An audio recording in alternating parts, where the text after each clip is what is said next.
Bonsoir chers auditeurs et bienvenue sur Méridien Zéro. Alors, ce soir à la barre de cette émission, Gérard Vaudan pour vous servir. Et pour développer un sujet qui va quelque peu changer par rapport aux émissions précédentes que nous avons pu avoir sur Méridien Zéro, puisque ce soir nous parlerons de la marche. Nous intitulons notre émission « Marcher est nécessaire ». Alors, c'est dans ce cadre que, je dirais, avec l'ami PGL que je salue ce soir et qui va m'accompagner. Bonsoir PGL. Bonsoir Gérard. Nous avons, PGL et moi, donc comme quoi, à Méridien Zéro, finalement, nous pratiquons la mixité, puisque nous avons décidé de mixer les binômes d'animateurs. Non, PGL, non ? N'est-ce pas, le mixage bien pensé peut avoir du bon. Absolument.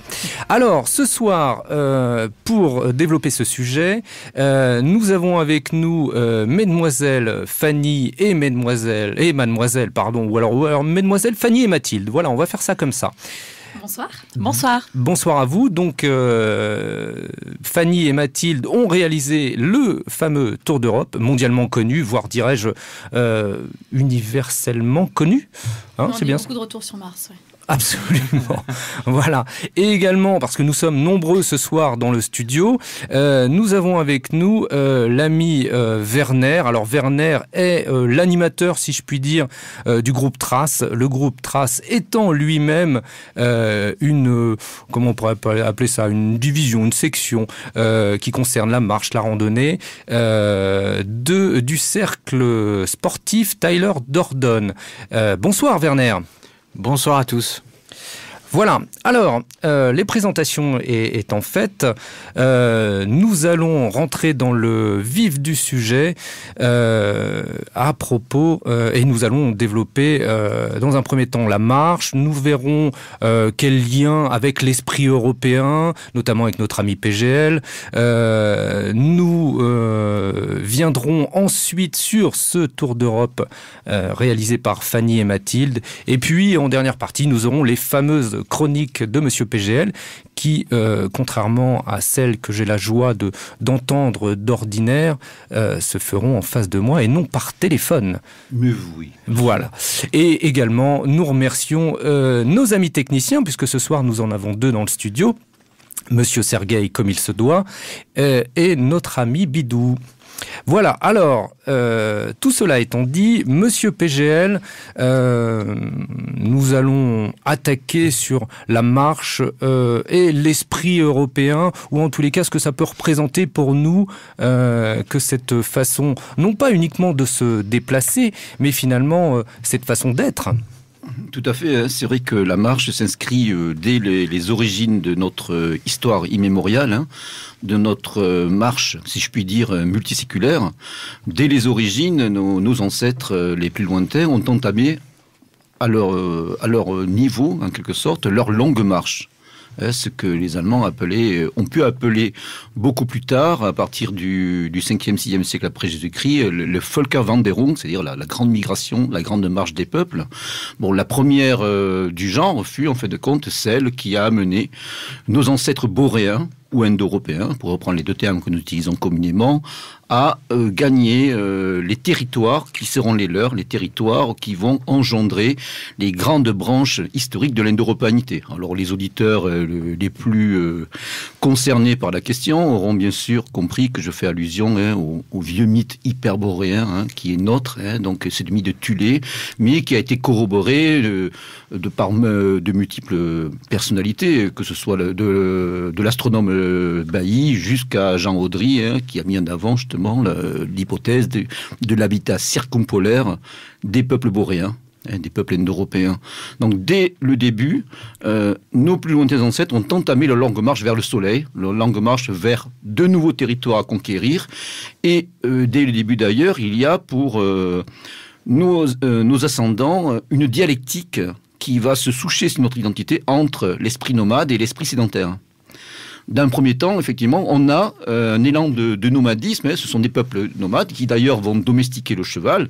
Hein. Ceci, allié à la maîtrise de la technologie du métal, va faire d'eux des peuples qui auront une culture éminemment guerrière, le fameux Kriegerkultur des Germains, et qui leur permettront de subjuguer des peuples plus pacifiques, des peuples plus pastoraux, et surtout des civilisations beaucoup plus anciennes. Donc en fait, dès le début, la marche lié aussi au cheval, mais en fin de compte, bon, on est là dans le déplacement qui se fasse donc à pied ou sur les équidés qui seront les meilleurs amis d'ailleurs de ces peuples indo-européens, en tout cas de beaucoup d'entre eux. Je croyais que c'était le chien, moi, le meilleur ami de l'homme, non? Enfin... Oh, on a beaucoup d'amis, hein, nous, dès le début, donc faut pas... Okay. Donc finalement, le cheval, alors, PGL. Le cheval, tout à fait. Hein, bon, il est avéré que ce sont les peuples indo-européens qui, les premiers, ont justement su maîtriser le cheval. Mais bon, on ne va pas rester sur le cheval en tant que tel. Très bien. Donc c'est l'idée de marche. Et justement, cette marche, ce déplacement, donc, prend corps dans ce qui peut être considéré comme déterminant des facettes fondamentales de notre identité. C'est-à-dire ce que, notamment, des penseurs de la nouvelle droite avaient mis en évidence, je pense notamment à Robert Stoker, c'est-à-dire le couple enracinement des installations. Et ce qui va un peu nous différencier de certaines civilisations, de certains peuples, de certaines cultures froides, comme disait l'ethnologue Claude Lévi-Strauss, c'est-à-dire nous sommes enracinés, mais nous ne sommes pas destinés à rester uniquement souchés sur notre sol. L'enracinement est un point de départ. L'enracinement permet justement de fortifier nos racines, de fortifier notre vision du monde pour nous projeter vers un extérieur qui soit mental, mais aussi un extérieur géographique. Alors, c'est un peu le fameux esprit d'aventure hein, qui a beaucoup de culturologues ou d'historiens de civilisation l'ont montré, qui a l'esprit faustien notamment, hein, que mettra en exergue Oswald Spengler et d'autres penseurs, si vous voulez, des nouvelles droites européennes, entre autres au XXe siècle. Donc c'est cette pulsion. C'est un besoin dynamique. De découverte. C'est un besoin de découverte qui est présent en l'européen finalement. On s'aperçoit que ce sont des peuples européens qui ont porté au zénith cette pulsion profonde, cet esprit d'aventure, cette capacité de projection qui fait que l'homme européen, pour le meilleur et pour le pire, a subjugué le monde. Il l'a découvert, quelque part. Bon, il faut aussi peut-être relativiser cette assertion en montrant que, par exemple, les Chinois avaient pu lancer un tel mouvement, notamment au début du XVe siècle, hein, avec la fameuse flotte de l'amiral Cheng, qui sera après, cet élan sera brisé par la volonté d'un empereur, et en fin de compte, la Chine reviendra cet empire du milieu immobile qui va se scléroser, qui ensuite sera la proie justement de ces Européens conquérants de l'ère industrielle du XIXe siècle. Donc en fait, globalement, lorsqu'on fait un retour sur la longue durée, on s'aperçoit que ce sont les peuples européens qui ont le plus développer cette pulsion qui justement les a amenés par-delà les mers, par-delà les espaces immenses à vouloir arraisonner leur planète et surtout à le découvrir, hein, à essayer de gommer toutes ces taches grises qui restaient sur les planisphères de l'époque, hein, et on le voit hein, dans un grand mouvement à la fois de colonisation et d'exploration à partir du milieu du XIXe siècle jusqu'au début du XXe. C'est quelque chose d'assez unique au monde, quoi. Donc, en fin de compte, on est dans ces couples d'enracinement des installations et c'est vraiment quelque chose qui est en nous, quelque part. Cette marche, cette idée de partir, là, je l'ai décliné sur un mode, par rapport à son aspect identitaire et historique. Maintenant, on va pouvoir y venir, la marche a d'autres aspects qui peuvent aussi se décliner sur un mode plus existentiel, mais qui rejoint un petit peu cette identité profonde qui est la nôtre. C'est-à-dire que je pense qu'effectivement, tout est lié, puisque foncièrement, si on revient, je dirais, aujourd'hui à ce qu'on peut connaître, finalement, on essaye aussi parfois de partir à l'aventure. Alors ça peut être une aventure intérieure également, en même temps qu'être une aventure avec un majuscule, finalement, ce que vous avez fait, mesdemoiselles, et ce dont on reparlera tout à l'heure, mais c'est aussi peut-être une fuite de la modernité, de l'urbanité, en tous les cas celle que nous connaissons aujourd'hui. Il y a encore quelques dizaines d'années, il y a eu des mouvements de jeunesse, en tous les cas, qui, eux, ont décidé de partir à l'aventure, d'aller marcher, parce que marcher signifiait pour eux sortir de cette ville et donc redécouvrir une part d'eux-mêmes, finalement. Voilà, donc Gérard, si j'ai bien compris, vous faites notamment allusion au mouvement allemand des Wandervögel. Formidable, formidable. Je crois que ce couple d'animateurs prend une dimension historique, là, ce soir. On n'a pas dit métaphysique, mais on va y venir. Ça viendra après. Soyons optimistes, on laisse un peu nos auditeurs se leur faire. Oui, les Van der Vogel, bien sûr, ces oiseaux migrateurs, ces oiseaux voyageurs, selon les traductions qui sont en général données. Je garderai celle d'oiseaux migrateurs qui m'est plus chère sentimentalement. Je crois que les filles seront d'accord avec moi. Donc ces oiseaux migrateurs, c'est quelque chose qui apparaît au tout l'extrême fin du 19e, tout début du 20e siècle. Et en fait, ça correspond à plusieurs réalités. Nous sommes dans le Deuxième Reich, donc dans l'Allemagne impériale, wilhelmienne, un pays qui accomplit en l'espace de quelques décennies un saut immense au niveau de l'économie, c'est-à-dire que c'est un pays qui s'est très rapidement, peut-être trop rapidement, à la fois urbanisé et industrialisé. On est passé de la petite Allemagne bucolique, des Kleinstadtreich, c'est-à-dire ces petits États qui étaient inscrits dans le Saint-Empire romain germanique, à une Allemagne qui s'affirme comme une des premières puissances, sinon la première puissance industrielle d'Europe, et en train d'amener le pion aux Britanniques, qui était encore la première puissance de la planète à cette époque-là. Donc il y a à la fois une industrialisation, une urbanisation intense, des soubresauts sociaux qui en résultent, notamment un exode rural, le développement d'un prolétariat plus ou moins miséreux, avec toutes les tensions que ça peut et les fractures, si vous voulez, internes au niveau du peuple que ça peut entraîner. On a aussi dans la lancée du mouvement romantique, de Sturm und Drang, dans ce mouvement romantique qui a été d'ailleurs engendré un petit peu par le déferlement des armées françaises de la Révolution sur l'Europe, donc le retour à soi-même, le retour justement au folk, le retour à tout ce qui est originel, le Hochheimal, Urlund, toute cette idée de redécouvrir des origines à travers notamment plusieurs penseurs et ensuite des romanciers, je pense à Herder bien sûr, ainsi que Schiller, Schelling, Goethe, Hölderlin, etc. Donc tous ces écrivains qui font partie des vagues romantiques allemandes. Donc on a aussi une envie de redécouvrir charnellement ce qui faisait, en fin de compte, l'essence même du peuple, de la Gemeinschaft, de cette communauté. Et en fin de compte, ça correspond aussi quand même à une époque de crise.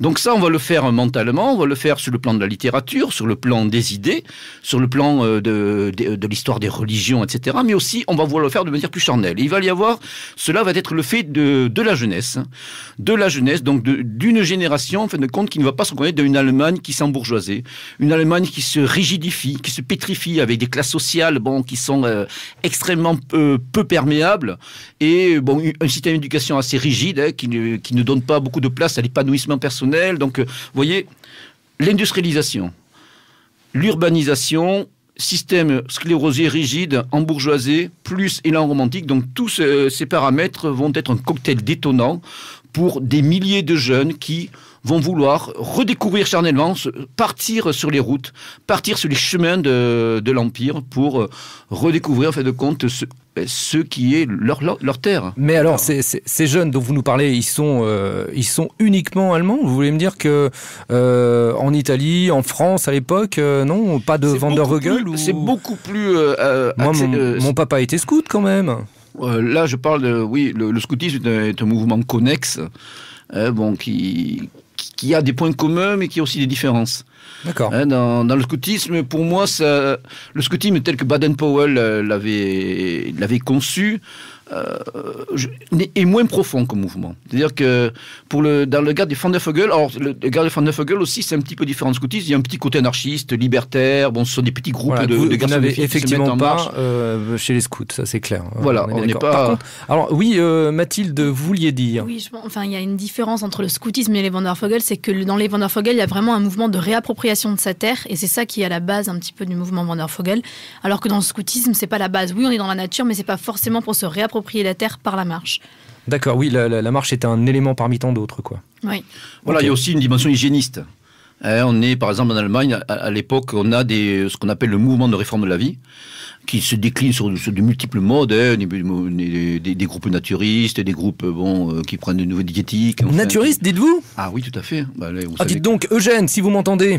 C'est pour vous. Ce qu'on appelle la Freikörperkultur, la culture du corps libre, c'est passionnant d'ailleurs, mon cher Gérard. Il y avait d'ailleurs, il y a quelques années, un documentaire sur Arte qui a été multidiffusé, qui était extrêmement intéressant là-dessus, qui montrait notamment tous les aspects politiques de cette Freikörperkultur, qui a été d'ailleurs aussi décliné chez nous, avec Marcel Kiné-Desmongeaux d'ailleurs, alors, dans les années 30. Moi excusez-moi, PGL, mais là je me dis, Fanny, Mathilde, vous avez pensé à tout ça quand vous avez décidé de partir à l'assaut de l'Europe? Alors, Mathilde. Oui, on y a pensé ensuite par la suite. C'est vrai que quand on a eu cette idée-là, au début, c'était un besoin de liberté plus qu'autre chose.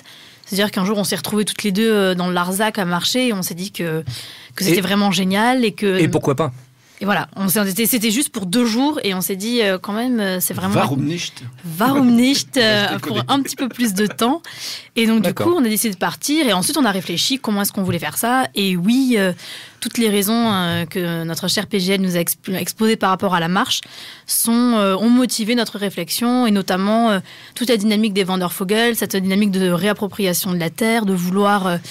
découvrir par une dimension physique ce dont on connaît. C'est vrai qu'on connaît de nom le Loch Ness, la mer Noire. C'est des choses qui nous font rêver dans notre imaginaire, mais qu'on n'était jamais allé voir. On a envie de le découvrir, mais pas de façon moderne et superficielle, mais de façon beaucoup plus profonde et de façon beaucoup plus vraie.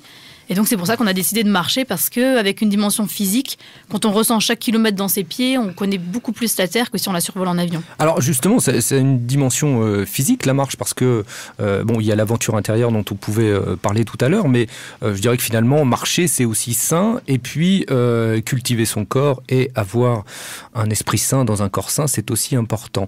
L'ami Werner, que pourrait-il nous dire là-dessus?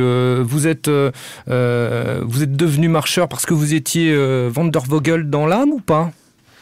Bien déjà, je suis marcheur parce que humain. Je dirais qu'à la base, la marche est essentielle par rapport à l'homme avec un grand H. C'est ce qui le caractérise, entre autres.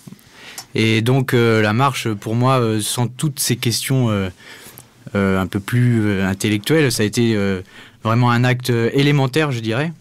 Ensuite, acte élémentaire que j'ai pu développer intensément durant la période sous les drapeaux, qui était quand même de dizaines d'années. Parce que dans l'armée, on marche beaucoup. Hein. Notamment dans l'infanterie. Ah, fallait prendre la cavalerie. Donc, un acte élémentaire. Les parachutistes aussi, je peux témoigner. Notamment les parachutistes d'infanterie de marine. Voilà. Et donc, oui, la marche, acte essentiel pour nous. Et... notamment, donc, si nous avons mis en avant au niveau du groupe Trace la marche, c'est parce que au moment où il y avait une création militante, je dirais, autour de différents organismes et différentes idées que l'on voulait mettre en place, nous nous sommes dit qu'on ne pouvait pas laisser de côté le côté physique et notamment le côté cohésion que l'on peut retrouver lorsqu'on marche à plusieurs. Et c'était une dimension essentielle sur la volonté de créer quelque chose. C'est pour ça qu'on a créé le groupe Trace. D'accord. Alors le groupe Trace fait partie du cercle sportif Tyler Dordon, qui lui-même est affilié au réseau MAS. Hein, c'est bien ça? Oui, tout à fait. Au même titre que la BAF lutétienne, par exemple. Ouais, la BAF lutétienne. Et autres activités. D'accord. Et alors donc vous faites quoi? J'ai été voir sur votre site internet là. Donc vous faites du canoë, spéléo, choses comme ça. Tout à fait. Divers et variés. Dans un premier temps, nous avons voulu se donner des rendez-vous liés au cycle naturel. Donc on s'est dit pour commencer, hein, avant toute chose, avant d'avoir de trop grands objectifs irréalisables, nous avons décidé de faire 4 rendez-vous donc saisonniers, un rendez-vous par saison, et nous avons essayé d'adapter ces rendez-vous saisonniers à la saison. Oui, à la saison, j'ai vu que vous aviez été, par contre, vous balader, vous avez fait la traversée de la baie du Mont-Saint-Michel, c'est bien ça? Alors là, par contre, ça devait être sous la pluie, là-bas, il pleut tout le temps. Ah là, que voulez-vous, hein? Tout à fait, c'était... il y a différentes personnes qui sont autour de cette table qui ont pu participer à de nombreuses activités.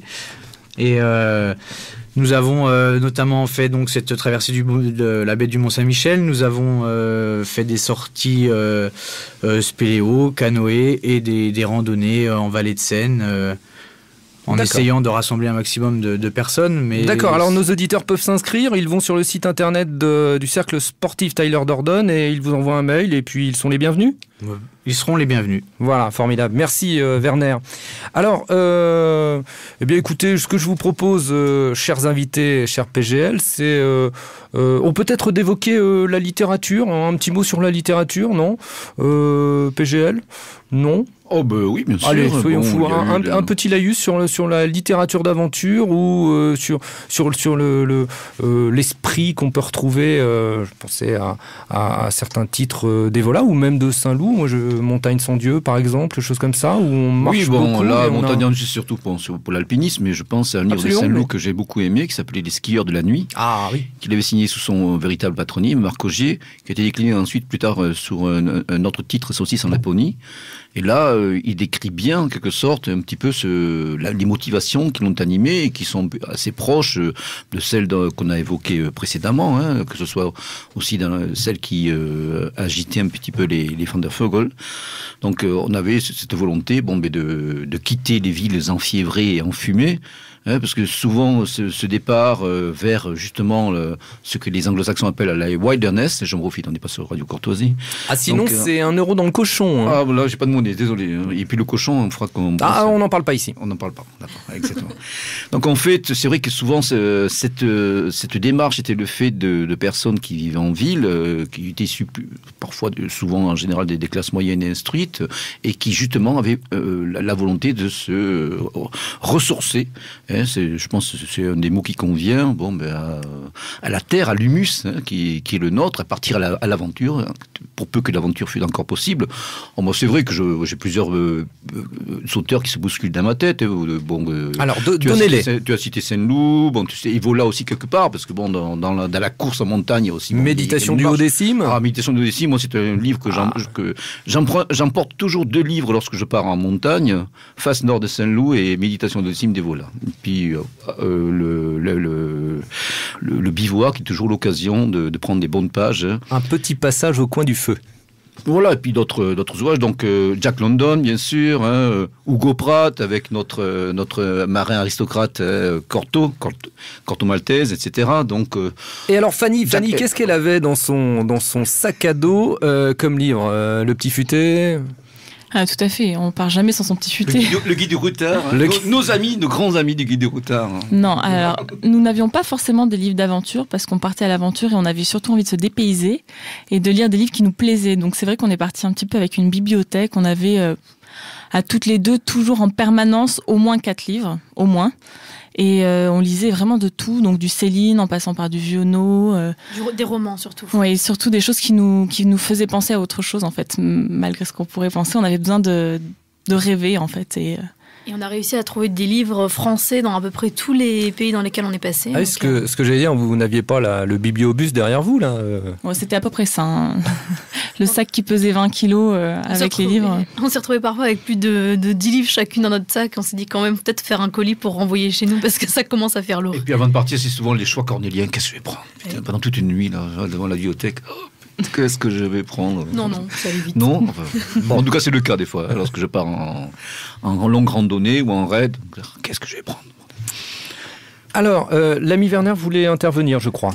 Oui, j'avais une question pour nos amies marcheuses. Combien de temps entre l'idée de départ et la réalisation de votre projet? Ça nous a pris 1 an. En gros, c'était ça. 1 an entre l'idée du week-end et la réalisation. Un peu plus. 1 an et demi. Alors moi je vous propose dans un premier temps de faire une pause musicale et puis nous attaquerons après sur le sujet du Tour d'Europe. Alors par contre Mathilde, vous nous dites-nous ce que nous écoutons, Mathilde. Alors nous allons écouter donc une piste de Mes Aïeux qui s'appelle Le Repos du Guerrier et qui nous a servi de base musicale pour faire un petit film qui a illustré avec nos photos notre Tour d'Europe. Eh bien, c'est un groupe québécois, je crois. Un groupe québécois, tout à fait. Alors, c'est parti pour le Québec.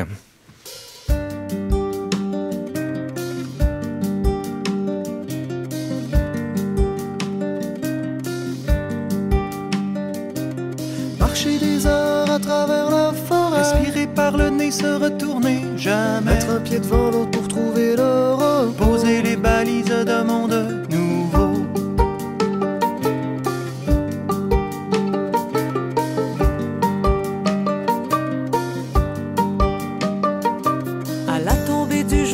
rejoindre la clairière. Ermite volontaire évadé de l'enfer. Faire une prière et faire un feu de bois. Boire à la rivière pour la première fois.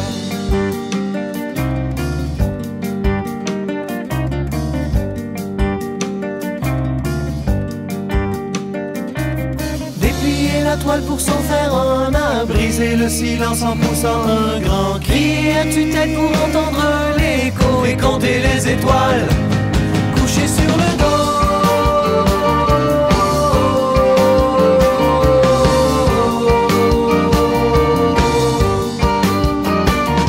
Baigner dans la lumière d'une aurore boréale. Réaliser que la beauté est sidérale. Ralentir le rythme de la course folle. Folâtrer un instant sans but, sans boussole. Sentir le vent caresser son visage. Ajuster sa mire, se fondre au paysage. Ajouter des secondes au film de sa vie. Vidanger son cerveau tombé endormi.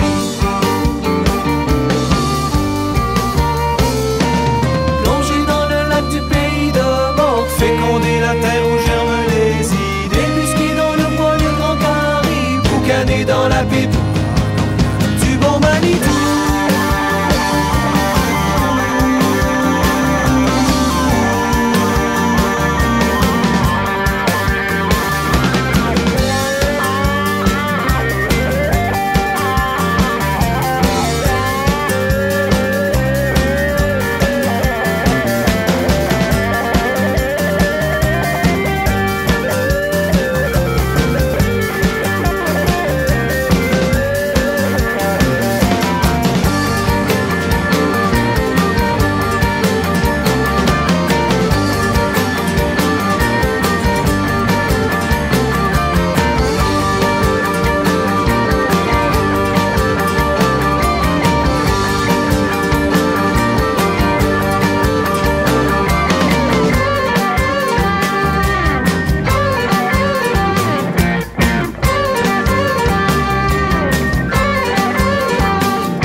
Chantez avec le lièvre, le renard et le loup. Voyez vers la cache du carcage. Jouer de la vielle avec un farfadet. Descendre dans la grotte avec les feux follets. Laisser la poésie décider de son sortir au matin et accepter la mort dans la vie sans penser à demain. Maintenir le cap tout droit vers son destin.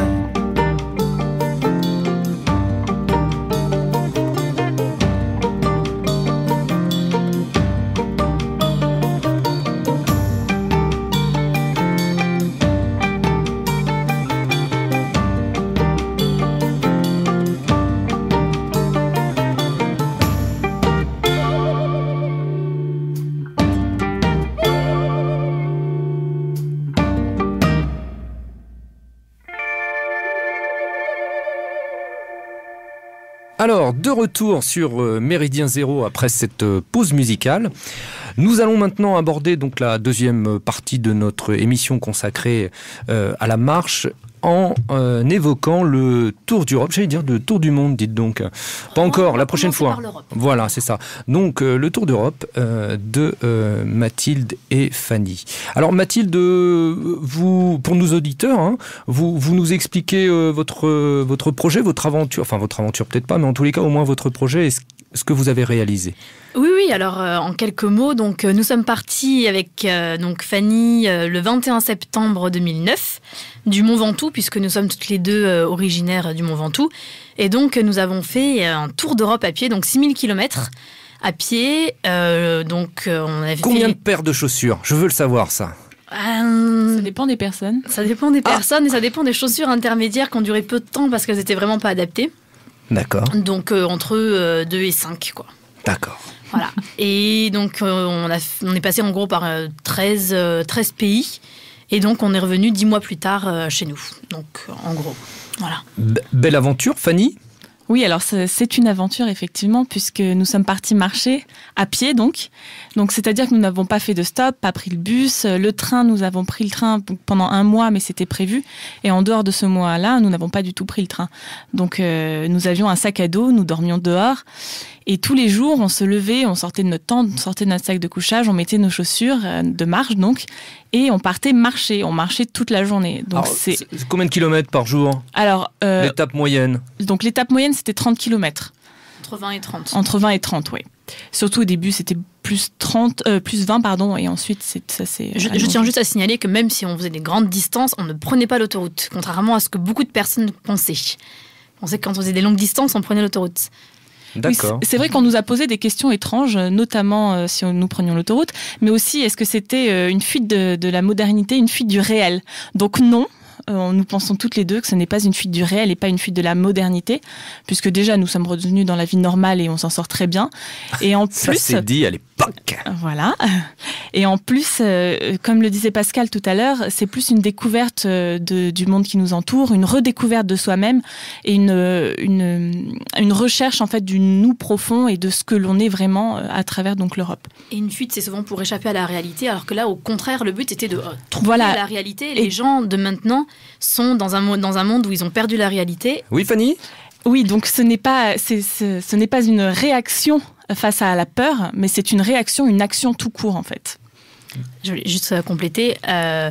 Quand on retrouver la réalité, c'est justement les gens de maintenant, au contraire, sont dans une fuite de la réalité parce qu'ils ne connaissent plus leur terre, parce qu'ils ne savent pas que des fraises, ça n'existe pas en décembre, parce qu'ils ne sont jamais allés dans les champs autour de chez eux, qu'ils ne sont jamais rendus compte qu'il faisait froid. Il y en a chez Carrefour? Mais justement, il y en a chez Carrefour et les gens ont l'impression que c'est ça la vraie vie, que c'est ça le vrai monde. C'est un leurre. Alors que c'est un petit peu différent. Justement, je voulais rebondir là-dessus. Les filles ont vraiment raison sur ce point, puisque à tous les gens qui peuvent dire aux marcheurs que nous fuyons la réalité, au contraire, nous rentrons en plein dedans, puisque c'est nous justement qui fuyons ce monde irréel constitué d'escalators, de tapis roulants et de voitures pour nous emmener d'un point A vers un point B, alors que la réalité, elle est où? Elle est justement quand vous sentez les kilomètres sous votre voûte plantaire, quand vous sentez la nature du sol que vous écrasez, que ce soit des feuilles, des branches, que ce soit une nature de neige différente. Je veux dire, toutes ces choses, c'est le réel, justement. Ce n'est pas justement coupé de tous ces artifices modernes. Donc nous sommes en plein dans la réalité quand nous allons marcher. Nous la fuyons pas, nous la retrouvons. PGL? Oui, exactement. Je crois que c'est le cas de Fanny Mathilde ainsi que de Werner. Bon, et puis de votre serviteur, c'est-à-dire que lorsqu'on part marcher quelque part, on se réenracine. Concrètement, on va parcourir ce sol qui est le nôtre avec de manière charnelle, en ressentant la fatigue, les douleurs, tous nos sens éveillés. On va faire des rencontres, on va surtout aussi s'enivrer de paysages qui nous correspondent. Donc en fin de compte, ça nous renvoie un petit peu à ce que les Allemands appelaient la Bildung, c'est la construction de soi. On se construit aussi, ou on se reconstruit. Par la marche est un de ces moyens-là, en fin de compte, de nous réenraciner. Mais concrètement, là, on n'est pas dans les mots, on n'est pas dans la pure intellectualité, mais on est dans du concret. On est dans le réel, effectivement. Et puis voilà, la sueur, la fatigue, tout ça aussi, le corps réagit à l'unisson par rapport justement à cette démarche. Alors Fanny, vous vouliez intervenir? Oui, j'avais à ce propos une petite anecdote, c'est ce qui nous est arrivé en plein hiver en Autriche. Nous marchions dans la neige, donc tous les jours, c'était des grandes étendues blanches. Au début, c'était très joli, et ensuite, on s'est aperçu que c'était très lassant. Un paysage monochrome, carré blanc sur fond blanc, tous les jours pendant des semaines, c'est usant. Ok, ce sera quand vous ferez la taïga, donc pour le verra. Tour d'Europe numéro 2.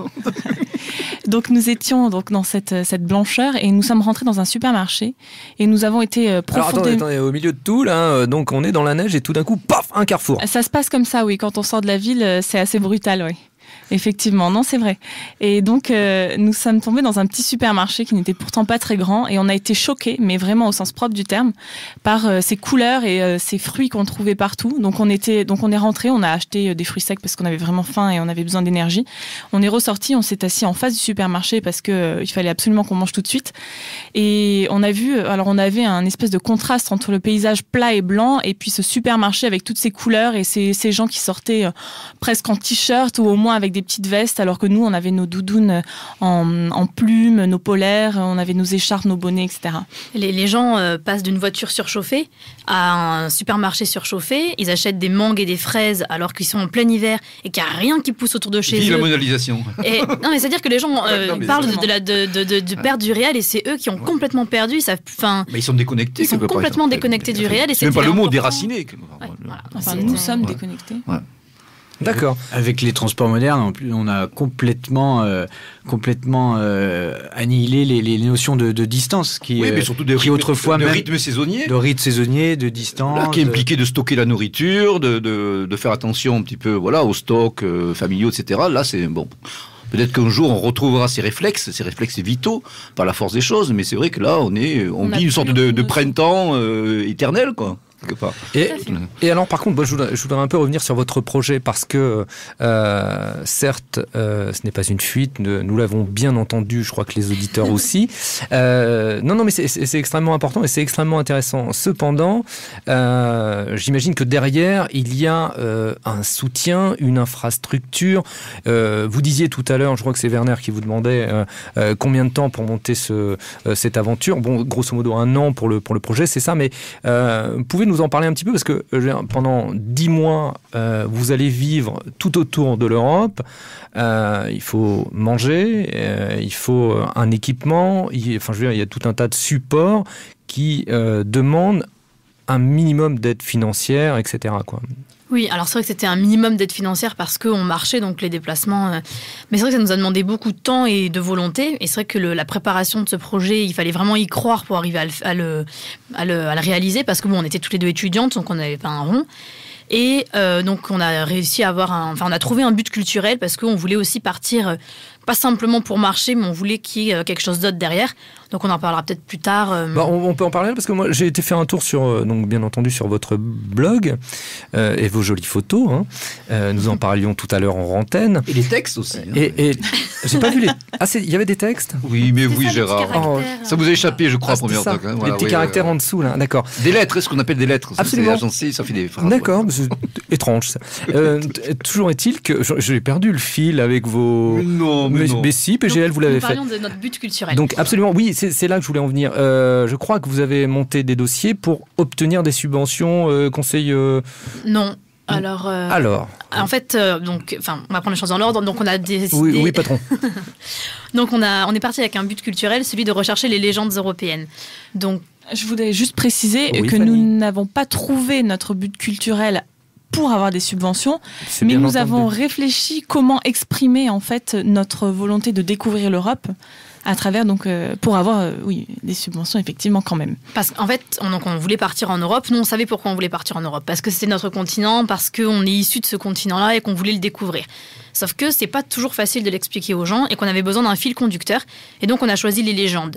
Donc, pourquoi les légendes ? Parce que les légendes, c'est une vision du monde qui est exprimée à travers un texte, à travers un récit didactique qui permet d'exprimer des valeurs, comme telles que l'honneur, la fidélité, la camaraderie, et qui permet d'exprimer vraiment une vision du monde globale. Et donc, nous voulions trouver ces légendes un petit peu dans toute l'Europe et ensuite pouvoir... Tu voulais rajouter quelque chose ? Alors Fanny, je crois que Fanny voulait... Alors effectivement, nous n'avons pas encore la liaison télévisuelle, mais Fanny faisait de grands signes, donc ce qui doit signifier qu'elle souhaite s'exprimer. Mais avec Mathilde, nous parlons beaucoup par signes, en fait. Donc, je voulais juste préciser que les légendes, ce qui était intéressant, c'est que c'était accessible à tout le monde. Donc, c'est exprimable pour... Donc, les enfants peuvent les écouter et les comprennent, en fait. En fait, Donc, ce qui nous intéressait dans les légendes, c'était la transmission. C'est-à-dire que normalement, c'est transmis de génération en génération. Et il y a donc souvent les grands-parents qui expliquent, qui disent des légendes à leurs petits-enfants. Et du coup, ils vont leur transmettre cette vision du monde qu'ils ont eux-mêmes héritée des générations antérieures. Donc, c'est ça qui nous intéressait. Et donc, nous, on est partis pour trouver des gens qui nous donnent des légendes en marchant. Avec comme objectif derrière, de quoi ? Une retranscription au travers d'un livre ? Au travers d'un livre. Alors, c'est vrai que... qu'on a été très déçus parce que... pourquoi ? À cause des légendes ? À cause des légendes, parce que déjà la transmission orale n'existe plus. La télévision a complètement tué ce qu'on appelait les veillées. Donc les gens ne font plus de veillées, il n'y a plus de transmission orale. Le seul endroit où on trouve encore des légendes, c'est dans les bibliothèques ou dans les offices de tourisme, parce que ce n'est plus une tradition, c'est devenu du folklore.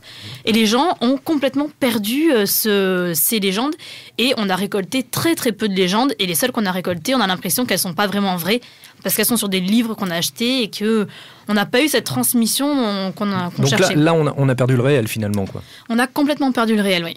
D'accord. PGL, vous vouliez préciser quelque chose ? Non, on est à Mathilde, notamment en Europe centrale et en Europe de l'Est. Je crois que aussi peut-être vous attendiez à trouver des compteurs encore parmi la paysannerie qui demeure. Et ça n'a pas été forcément le cas. Non, ça n'a pas été le cas. Déjà, c'est vrai que ça a été assez difficile dans ces pays-là au niveau des langues.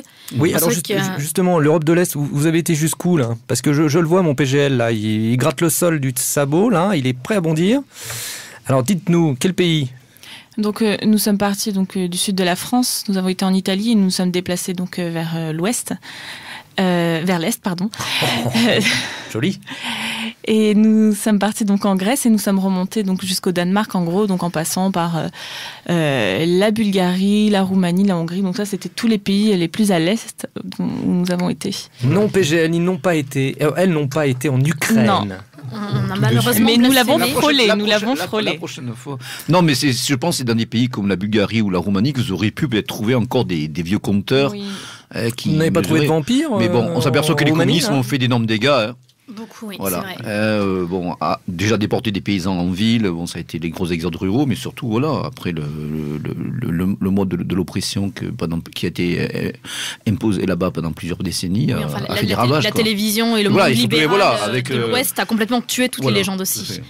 D'accord, donc finalement... C'est la modernité toute puissante qui a tué la quête originelle de Fanny et Mathilde. Voilà, donc c'est vrai qu'on est revenu c'est vrai qu'on s'était dit au début, si on revient sans légende, on essaiera de comprendre pourquoi et de dire aux gens, d'essayer de transmettre un message un petit peu aux gens et de leur dire, voilà, on n'a pas trouvé, voilà pourquoi et voilà quel est le danger. Parce qu'une génération qui n'a aucun héritage qui a été transmis doit repartir de zéro et ne va pas très loin.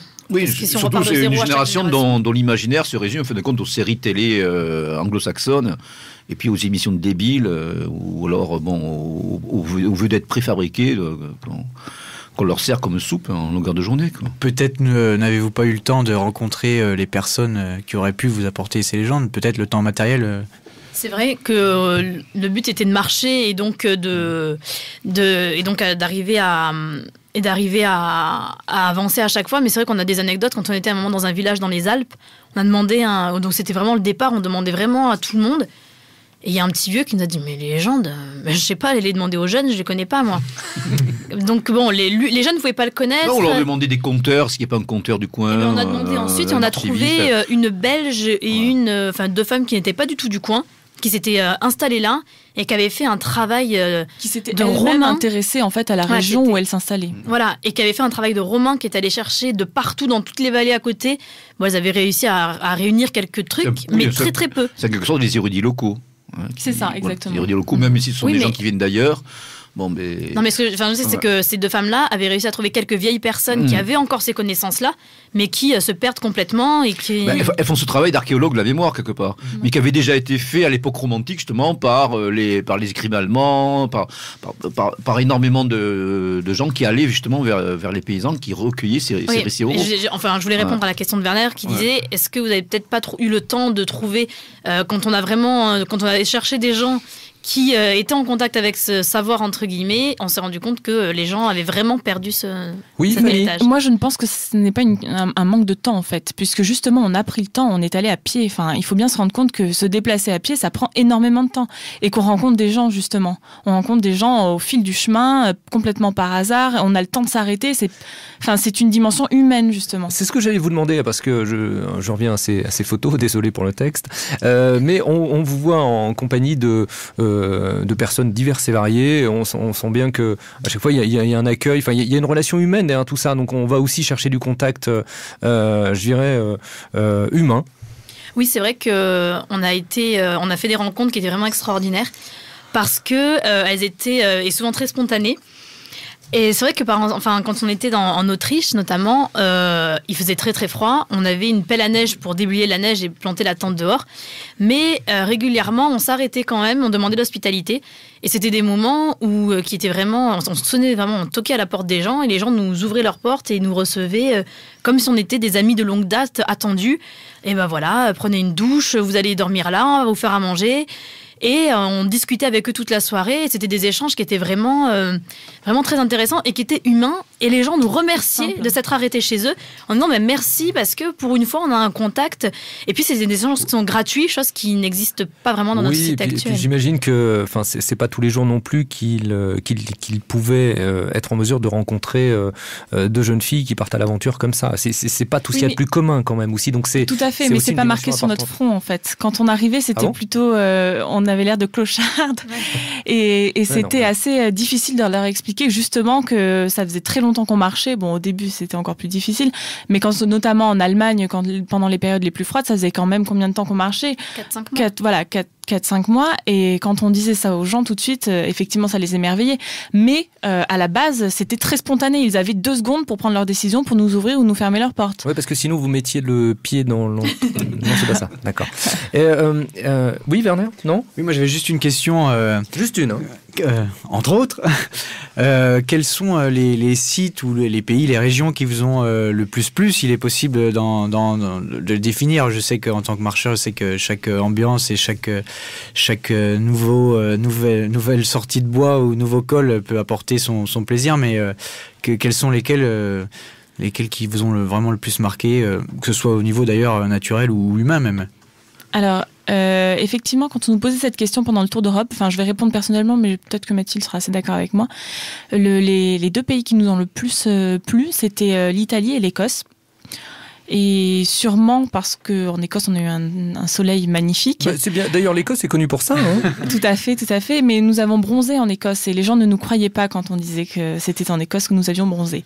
Bref, et sinon, on s'est rendu compte aussi que les endroits qui nous plaisaient le plus étaient souvent en montagne, puisque c'est des paysages qui sont époustouflants et en plus, on a vraiment l'impression d'atteindre quelque chose et de se sentir vraiment bien au sommet. Sinon, moi, avec le recul aujourd'hui, je dirais que j'ai aimé en fait les moments qui étaient les plus difficiles. Donc la montagne, quand on était dans la neige, parce que c'est des souvenirs qui sont extraordinaires. On se dit qu'on a réussi à passer tout ça et à franchir ces obstacles. Mathilde ? Oui, c'est vrai que c'est les Apennins en Italie qui étaient géniaux, les Alpes quand on était en France. C'était des expériences au moment du jour de l'an où des amis sont venus avec nous sur le Mont Parnasse. On a passé le jour de l'an aux Thermopyles.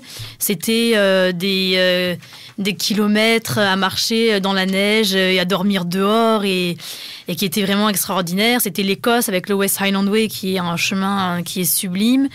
C'était le retour en France aussi qui était assez émouvant. Après 8 mois à passer à l'étranger, on était très heureuse de revenir en France. Et ensuite, c'est vrai que tous les moments que j'ai complètement oubliés, c'est les moments de plaine, où je me rends compte quand je relis mon carnet de bord que j'avais oublié ça. Et les derniers moments en France qui étaient très longs parce qu'on était fatigués physiquement, on était fatigués l'une de l'autre parce que c'est quand même pas évident de supporter la même personne pendant 10 mois. Et c'est des moments que j'ai oublié et de relire mon carnet de bord, je me disais ah oui on a fait ça, c'est vrai. Alors que les autres moments sont gravés dans ma tête de façon vraiment indélébile. Au combienième jour il y a eu le crépage de Chignon? De la première heure à la dernière heure à peu près. Bon, comme ça c'est réglé.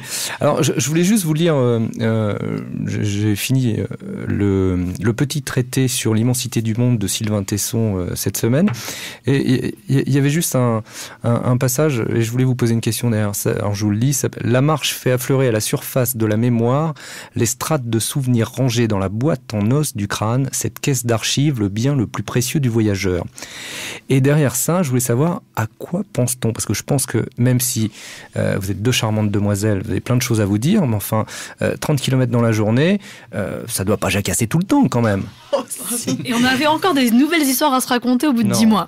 Non. On est assez extraordinaire là-dessus. Bon, il y a quand même un travail, enfin, peut-être pas un travail intérieur, c'est pas le terme exact, mais je suppose que... Si, alors, un mot là-dessus, mesdemoiselles. il y a une vraie démarche intérieure qui fait que on est né, après on va à l'école, tous les jours on va à l'école, tous les jours on apprend des nouvelles choses, ensuite on est allé à la fac, ou pour ma part, l'école d'architecture pour Fanny. Tous les jours on a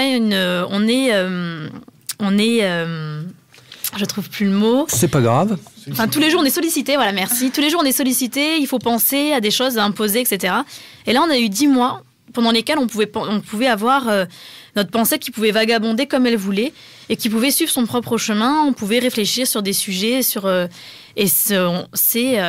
mois c'est pas assez. Moi, il me faudrait encore des années pour arriver à penser à tout ce que j'ai envie de penser sans avoir de sollicitation extérieure, d'être obligé de penser à telle ou telle chose et que ce soit des sujets vraiment profonds, philosophiques, ou au contraire des choses plus simples pour sa propre vie, ou des choses de la vie quotidienne. Ou... Non, vraiment, s'il y a un moment où on ne s'ennuie pas, intellectuellement parlant, entre guillemets, c'est bien la marche pour moi. Werner ? Oui, je voulais rebondir là-dessus et sur le fait que, en fait, déjà, je félicite les filles par leur exploit parce que c'est quand même une belle aventure et qui a été rondement menée. Mais on évoquait tout à l'heure avec l'ami Pascal le fait que justement la marche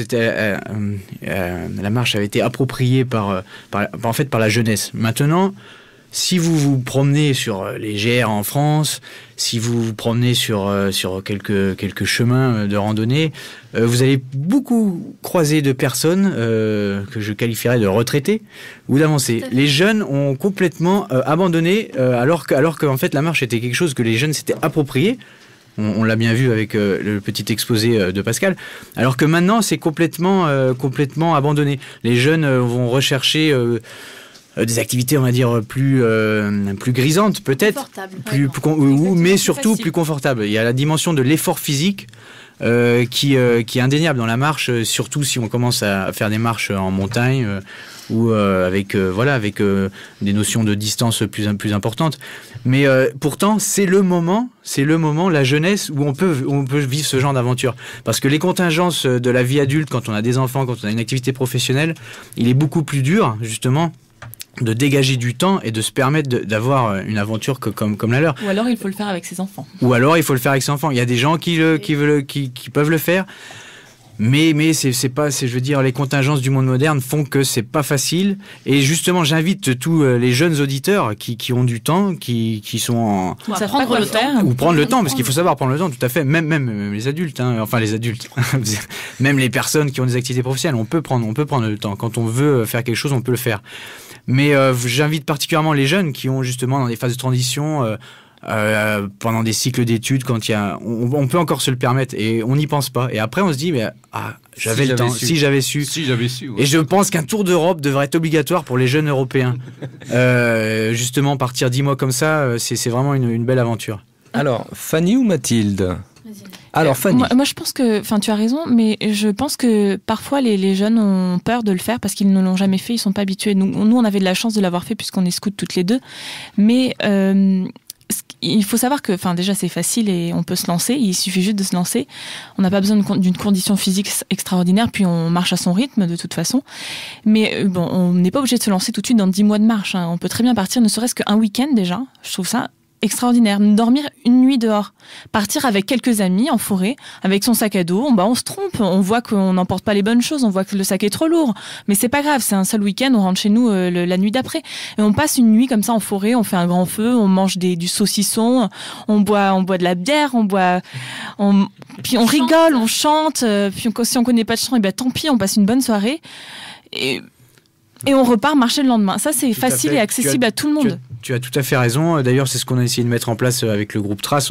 On vise pas l'exploit sportif. On vise pas, justement, parce que tout le monde n'en a pas le temps, malheureusement. On vise pas l'aventure à tout prix, mais justement, on vise le moment partagé.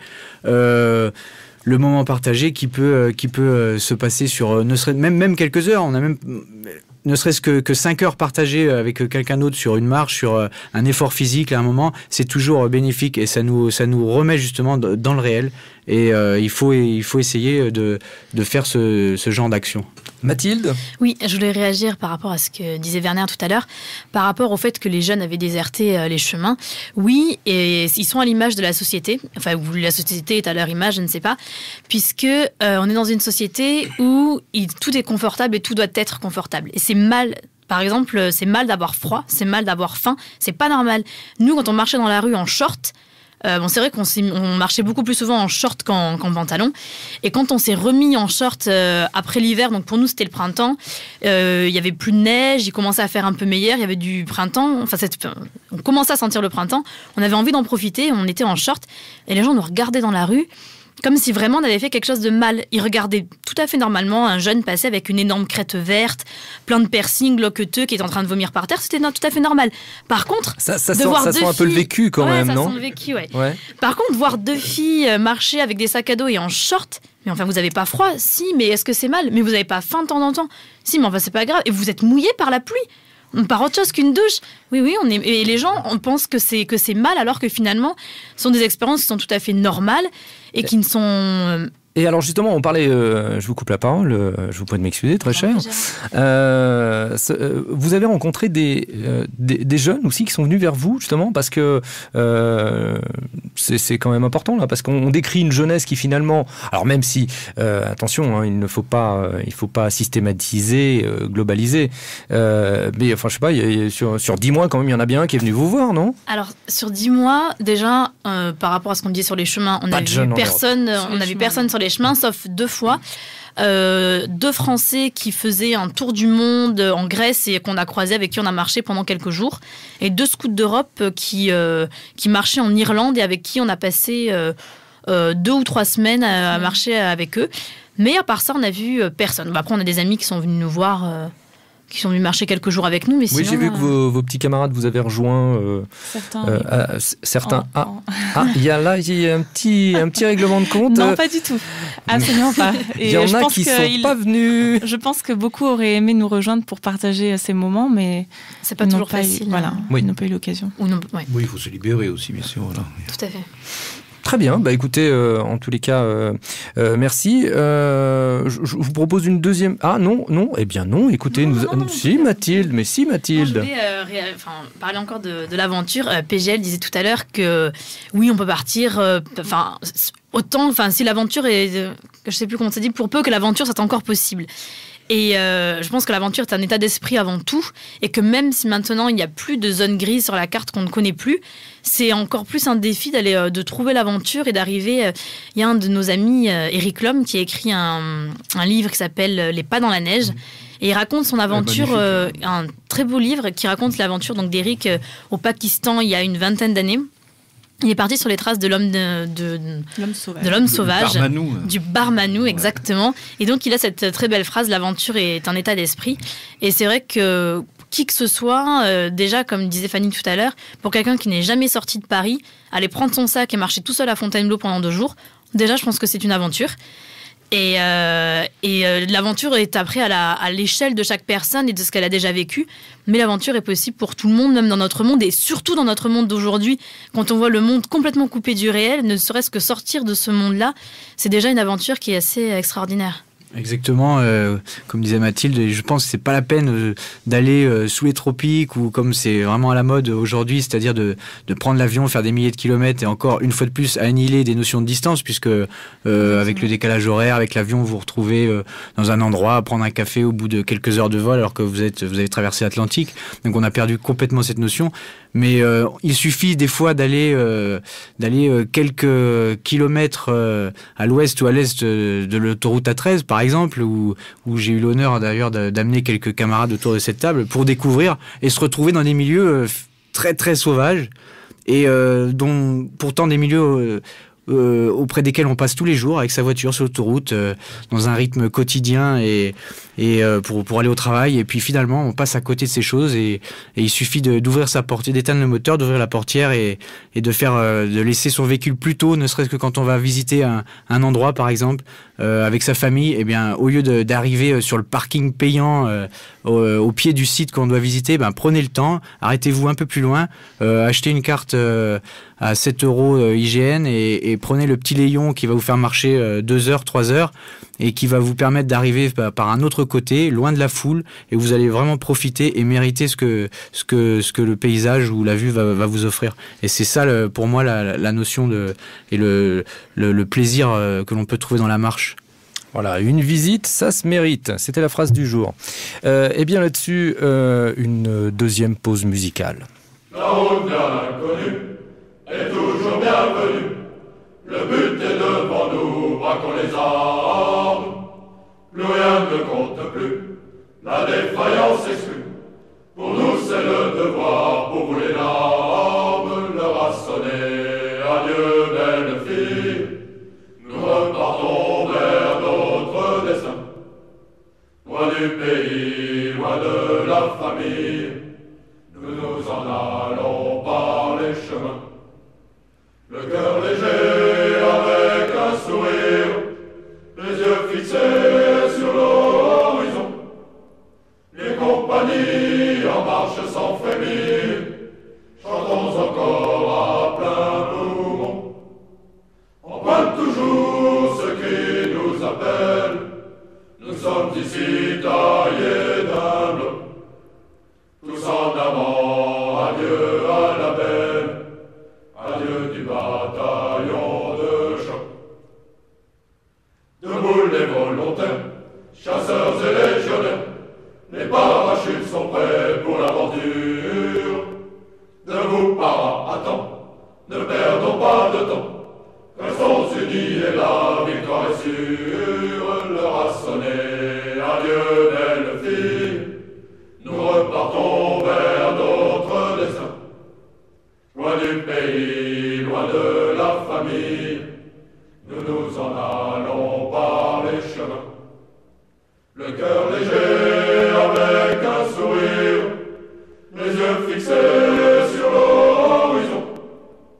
Les compagnies en marche sans frémir, chantons encore à plein poumon. On pointe toujours ce qui nous appelle, nous sommes ici taillés d'un bloc. Tous en avant, adieu à la belle, adieu du bataillon de choc. De retour sur Méridien Zéro après donc cette chanson, ou ce chant plutôt, ce chant du premier bataillon de choc. Voilà. Alors du coup, chers auditeurs, pendant cette pause musicale, nous étions avec nos invités et le débat continuait. Donc nous allons rebondir finalement sur tout un... Nous avons Lord Sergueï qui vient de s'étouffer en direct. Chers auditeurs, c'est extraordinaire. Voilà, merci Mathilde. C'est le sifflard qui passe pas. Voilà, un petit souci d'ordre technique. Donc Fanny, vous vouliez parler de ces fameuses zones grises. Oui, on peut appeler ça comme ça. Je reprenais exactement le terme de Mathilde, en fait, qui a dit tout à l'heure que les cartes avant étaient donc pleines de zones grises et donc il y avait des zones qu'on ne connaissait pas et qu'on pouvait partir explorer. Et aujourd'hui, finalement, on a l'impression d'avoir des cartes. Enfin, on n'a pas que l'impression, c'est que nos cartes sont exactes. La topographie peut être précise, mais finalement, on ne connaît pas plus ces cartes. Disons que les gens connaissent les grands axes. Donc nous-mêmes, on prend le métro, on prend l'autoroute, on prend les routes, en fait, les voies circulables, mais on n'emprunte pas du tout les chemins. Et ce qui est intéressant, c'est justement de s'échapper un peu de ces grandes zones et d'aller découvrir ces nouvelles zones grises, ces zones grises modernes. Oui, parce que c'est vrai que quand on demandait aux gens, des villages, oui, quelle petite route ou quel chemin va dans telle route, dans tel village, les gens ne connaissaient pas parce que les gens ne connaissent pas autour de chez eux. C'est vrai que les gens qui habitent dans un petit village, ils connaissent la route pour aller à la grande ville, pour aller au supermarché, au cinéma. En revanche, ils connaissent pas le bois qui est à côté, ils savent pas du tout ce qu'il y a autour de chez eux. Et ça, c'est vrai que c'est une démarche qui est générale dans le voyage. Les gens qui voyagent maintenant et qui ont une démarche très touristique, par exemple, se rendent en Italie et vont visiter Venise, Rome et Naples.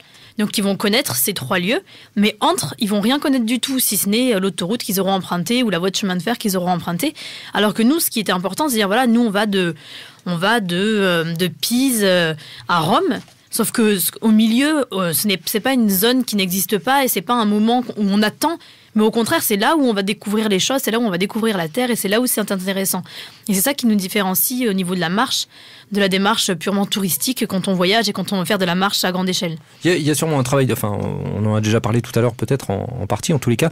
Il y a aussi un travail de préparation, puisque j'imagine que... enfin d'ailleurs, non, tiens, comment ça se passait ? On a oublié du coup la préparation. Ah oui ? Alors ? Vous n'êtes pas parti comme ça, azimut 180 en avant la musique. Mais c'est-à-dire, ça. En fait, non, tu exagères. On a mis à peu près 1 minute pour faire notre trajet. Donc on s'est retrouvés 1 semaine ou 2 après avoir décidé qu'on allait faire notre tour d'Europe à pied. Donc dans l'école d'architecture de Fanny, on a étalé une carte sur la table. Puis on s'est dit, tiens, l'Italie, il faut qu'on y aille. Oui, Rome, c'est génial, etc. La Grèce, excellent. Et ensuite, on s'est dit voilà, qu'on avait envie de voir la mer Noire. On avait envie de remonter ensuite jusqu'en haut. On a décidé à peu près comme ça. Mais au quotidien, sur le terrain, comment ça se passe ? Alors voilà, on avait décidé ça, donc on avait fixé des étapes. En fait, voilà. Fixer des étapes. On avait fixé des étapes de mois en mois, raisonnables pour le nombre de kilomètres. Et ensuite, sur le terrain, on rapetissait les objectifs. On dit, voilà, dans 1 mois, il faut qu'on soit là. Donc, en gros, dans 15 jours, il faut qu'on soit là. Dans 1 semaine ici. Et après, on essayait de trouver des cartes. On essayait de se débrouiller avec les offices de tourisme pour arriver à trouver un moyen de se rendre dans les endroits. Et ça a été très, très difficile de trouver des cartes. On a passé beaucoup de temps à rechercher des cartes pour se diriger. Fanny ? Oui, parce qu'évidemment, nous n'allions pas partir avec toute la série des cartes IGN que l'on trouve dans les supermarchés français. Déjà pas le budget. Voilà, et d'un, pas le budget, et de 2, pas la place, et de 3... Mais sur votre iPhone 4, il y a tout ce qu'il faut, non ? Sûrement. Non, quoi, c'était pas de téléphone portable, c'était mademoiselle ? pas l'idée. Si, nous avions un téléphone portable que nous allumions. Bon, pour vous donner une idée, moi j'avais 1 heure de forfait et Mathilde avait à peu près autant. Donc français, communication française. Donc on appelait nos parents de temps en temps pour leur dire où on était et que tout allait bien. Enfin, régulièrement même. C'était plutôt un ultimatum des parents. Vous partez, mais vous prenez un téléphone portable pour qu'on soit sûr que vous soyez toujours vivante en revenant. Mais beaucoup plus que c'était vraiment un téléphone qui ne servait uniquement à appeler ou à trouver les contacts sur place aussi. Parce que c'est vrai que avant de partir, donc par rapport à la préparation, on avait sur notre blog, d'ailleurs on pourra peut-être rappeler l'adresse tout à l'heure. On va le faire maintenant. Donc Tour d'Europe, tout accroché. .over-blog.com. Voilà. Ou sinon, vous pouvez aussi taper Fanny et Mathilde sur un moteur de recherche Tour d'Europe et puis on trouve facilement. Ouais, donc c'est vrai qu'en partant, on avait notre blog a très bien marché et on avait mis un message en disant voilà les pays par lesquels on passe. Si vous connaissez des gens là-bas, surtout dites-le nous. Et on a eu des très bons retours, notamment pour la Bulgarie, la Roumanie et la Hongrie. On faisait ces 3 pays en train. Les Roumains, on a ce qu'il faut ici, on est équipés. Hein. Et justement, on est équipés de Roms et pas de Roumains. C'est une légère différence. Grosse différence. Très grande différence. Et donc c'est vrai que les gens ont été vraiment enclins à nous donner leur contact. Et on a mis on a fait une sorte de chaîne d'amis, entre guillemets, qui fait qu'on a rencontré beaucoup de monde. Et c'est vrai que là aussi, le téléphone portable était quand même utile pour arriver à trouver les gens au fur et à mesure. D'accord. Werner, une intervention ? Oui, moi je voulais demander à Mathilde et Fanny si lors de leur périple, elles avaient eu des problèmes de sécurité, ou plutôt d'insécurité, je devrais dire. Enfin, s'il y avait eu des mauvaises expériences à ce niveau-là. Alors, nous sommes arrivés entières, nous n'avons pas été violés, tout s'est bien passé. Alors, effectivement, on était dans des contrées assez reculées, et tout comparé, malgré ce qu'on pourrait penser, il n'y a personne. Donc, on n'a pas de raison de se faire embêter. Disons que oui, c'est vrai que déjà dans les bois, les tueurs en série ne se baladent pas dans les bois parce qu'il y a quand même moins de personnes que dans une ville pour faire des dégâts. Mais surtout, je pense qu'il y a un état... Je sens l'expert en criminologie, là. Non ? Non, si peu. Oui, et puis je pense que c'est un état d'esprit à avoir aussi... Vous n'êtes pas parti la peur au ventre, voilà. Pas du tout. C'est quelque chose auquel vous avez. On est parti confiante. Voilà. Mais on a tout mis en œuvre pour se protéger et pour arriver au bout, mais après on est parti confiante. D'accord. Très bien. Eh bien, écoutez, merci en tous les cas. Un PGL, une intervention avant vos chroniques, non ? Non, mais écoutez, moi je suis en total accord avec ce qui vient d'être dit. Surtout, je le ressens, je pense, sur un mode plus ou moins similaire à ce qui a été celui de Mathilde et Fanny, ayant été aussi scout et ayant été aussi Wandervogel, avec notamment cette expérience formidable que sont toujours les oiseaux migrateurs normands, sur lesquels d'ailleurs je vais réévoquer tout à l'heure dans mes chroniques d'ailleurs. Donc on est un petit peu en phase. Bon, mais c'est quelque chose que j'ai pu ressentir. Voilà. D'accord. Ouais, donc c'était cet appel, en fin de compte, de nos terres, de nos sources, de nos bois, en fin de compte, cet appel du grand large, le fait surtout de s'extirper du chaos urbain, hein, dont nous sommes issus. En tout cas, bon, moi, je suis ici aussi de la ville, même si c'était la petite ville dans mon adolescence, mais bon, la découverte, si vous voulez, de cette projection à travers la marche sur nos terres, qui a été pour moi véritablement une révélation, hein, en tant que cadre scout, hein, sur le tard d'ailleurs, en tant que cadre. Ça a été aussi à la fois une rude école, mais surtout véritablement un retour à moi-même, à des choses que je portais inconsciemment et qui ont ressurgi quelque part. Donc c'était pas, voilà, là on est au-delà des mots. Il y avait bien sûr aussi une quête intérieure, et puis surtout une quête qui avait des fondements intellectuels, mais qui ensuite s'est mise en acte à travers, voilà, entre autres la marche, le raid surtout. Hein. Ouais. La notion de raid qui est fondamentale, hein, d'ailleurs qui nous renvoie à nos racines spirituelles les plus profondes, hein, la rune Raido, hein, celle du voyage, celle qui nous porte vers le lointain, hein, mais qui est aussi qui nous porte vers la découverte de nous-mêmes, hein, quelque part. Non mais c'est pour ça, alors chers auditeurs, c'est ce que je disais en préambule, mais c'était aussi, quand je disais que cette émission dénoterait peut-être par rapport aux précédentes, voilà, effectivement, le sujet étant la marche, nous voulions en tous les cas faire passer un certain nombre de messages et préciser que, voilà, quand on entend partir à l'aventure, eh bien, ce n'est pas seulement avaler des kilomètres. Alors, juste avant les chroniques de Monsieur PGL, oui, Monsieur PGL, il vous reste encore un peu de temps. Allez, vraiment pour conclure, une petite anecdote, mesdemoiselles. Oui, alors c'est vrai que par rapport à ce que vous disiez, Gérard, l'aventure, ce n'est pas seulement avaler des kilomètres, c'est aussi parfois des rencontres qui sont assez extraordinaires. Je pense notamment à l'une d'entre elles... Là, ça sent le scoop quand même. Là. Attention, chers auditeurs, ça sent le scoop. Je pense notamment à l'une d'entre elles, c'était en Écosse.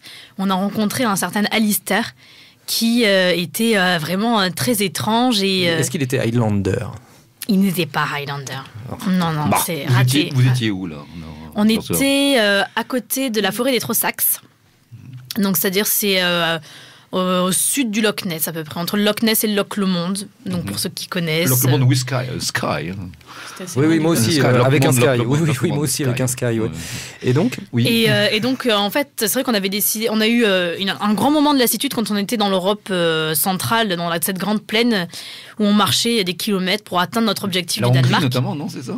Non, c'était surtout après en Allemagne, Danemark.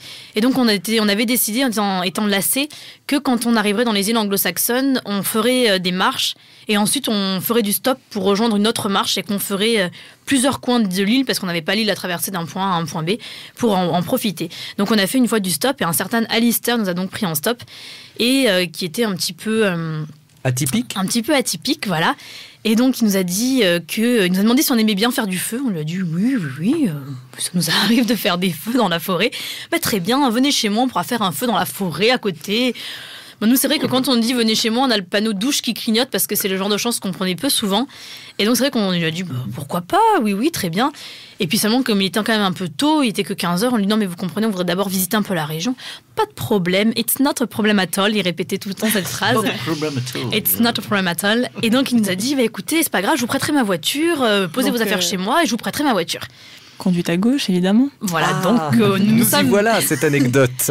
Donc nous nous sommes confrontés à la conduite à gauche. Alors, sachant que sa voiture, c'était un énorme 4x4, puisqu'il élevait des agneaux, donc il fallait qu'il traverse son champ. À vitesse ou automatique ?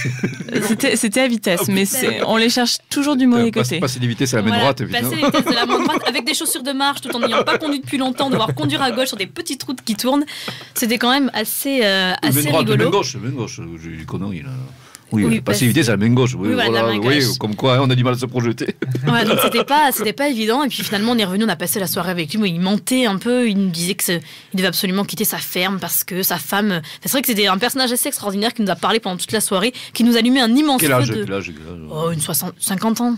Une bonne cinquantaine d'années. Une bonne cinquantaine d'années, ouais. qui nous allumait un immense brasier de palettes dehors en nous faisant boire un vin absolument imbuvable, et qui nous a réveillés le lendemain matin en nous disant venez, je vous ai préparé un concours.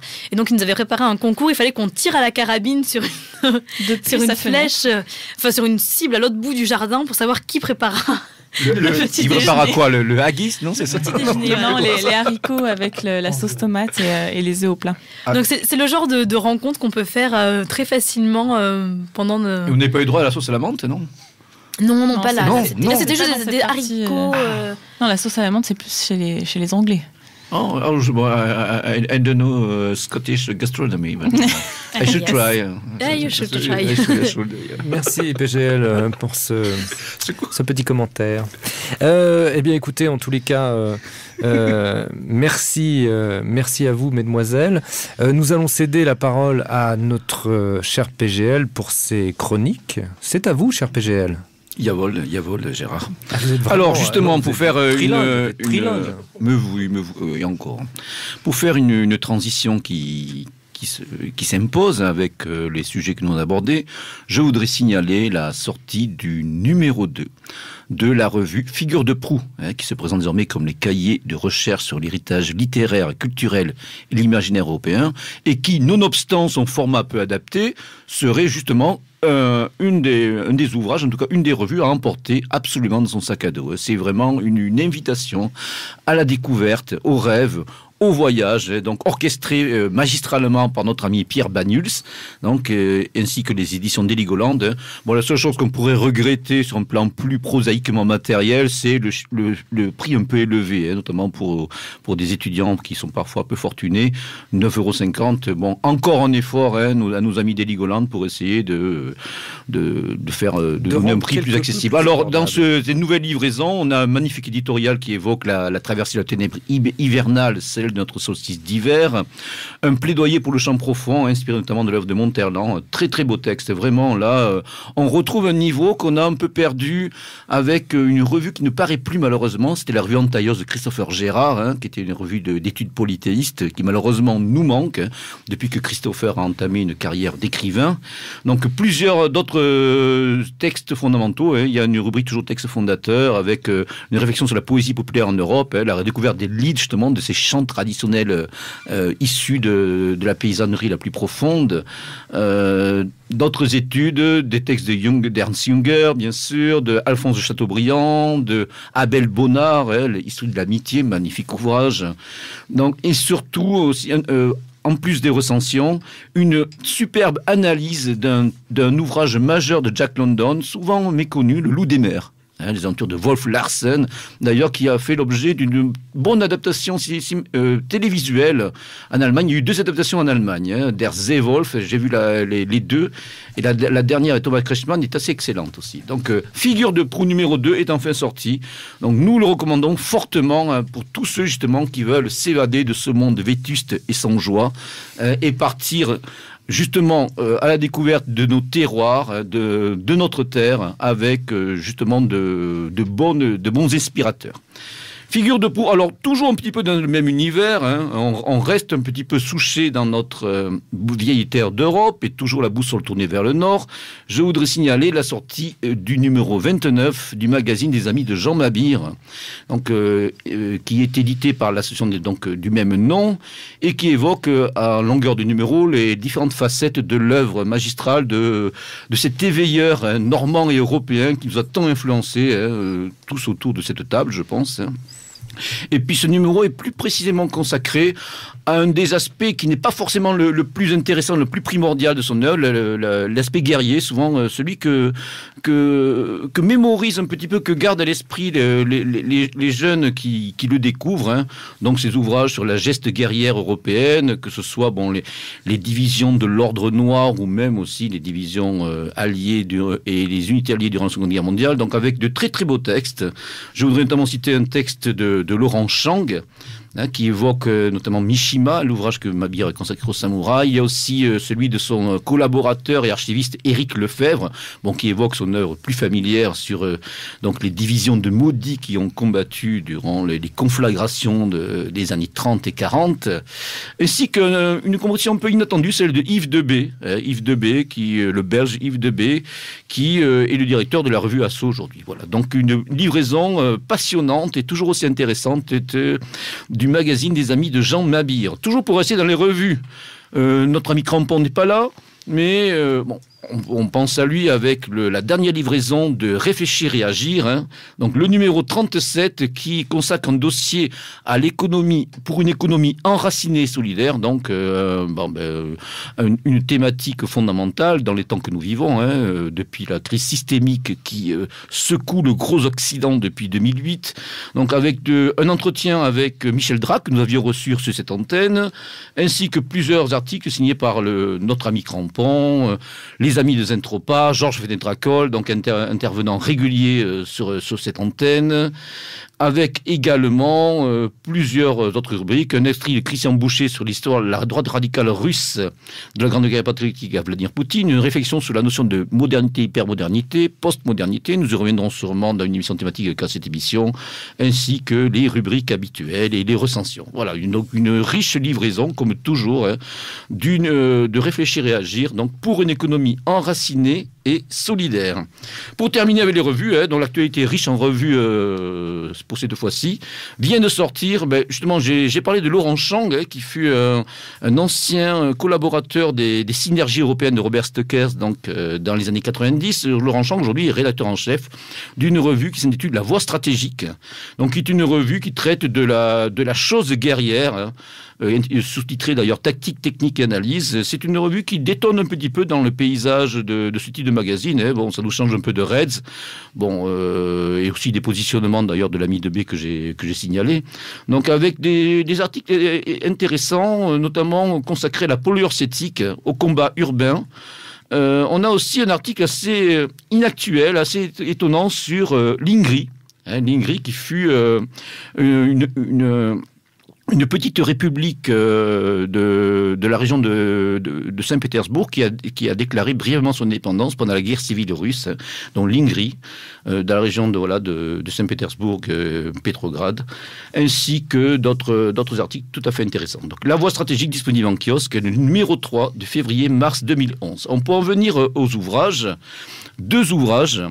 Le premier ouvrage, un ouvrage qui ne plaira pas aux souverainistes obtus, aux paléo-nationaux qui régulièrement considèrent que toute forme d'enracinement local et ethnique, donc tout ce qui nous est cher, les patries charnelles ne sont que séparatisme, en fin de compte stipendié par l'Empire, c'est-à-dire l'Amérique anglo-saxonne. D'ailleurs, ce terme d'Empire, on y reviendra dans une prochaine émission, on voit qu'il est assez équivoque.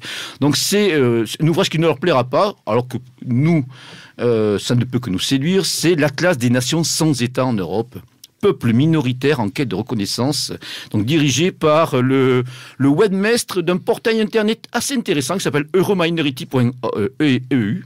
Donc Michael Baudelaire-Penlez, donc qui, comme son nom l'indique, est breton. Donc là, vous saurez tout sur les Ladins, sur les Cachoubes, sur les Frisons.